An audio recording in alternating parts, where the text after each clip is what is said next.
දවසක් කෝච්චියක අවුරුදු 24ක විතර තරුණෙක් ජනේලෙන් එළිය බලාගෙන යද්දි එකපාරටම කෑ ගැහුවා. තාත්තේ අර බලන්න ගස් ඔක්කොම පස්සට දුවනවා. තාත්තා hina වෙලා නිකන් හිටියා. හැබැයි එතන ළඟ හිටපු තරුණ ජෝඩුවක් මේ දිහා බලාගෙන හිටියේ හරිම අනුකම්පාවෙන්. එයාලා හිතුවේ මේ තරුණයාට සිහි කල්පනාව මදි කියලා. ටික වෙලාවකින් ආයෙම අර තරුණයා කෑ ගැහුවා.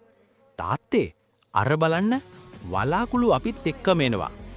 දැන් අර ජෝඩුවට මේක බලාගෙන ඉන්නම බැරි තැන එයාලා අර තාත්තගෙන් මෙහෙම ඇහුවා. ඇයි ඔයා මේ දරුවව හොඳ ડોක්ටර් කෙනෙක්ට පෙන්නන්නේ නැත්තේ?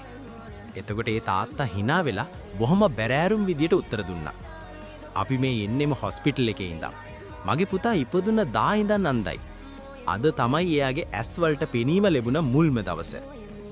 මේ කතාවෙන් කියන්නේ ලෝකයේ සිටින සෑම පුද්ගලයෙකුටම කතාවක් තිබේ. ඔබ මිනිසුන්ව සැබවින්ම දැලගැනීමට පෙර ඕන්ම විනිශ්චය නොකරන්න.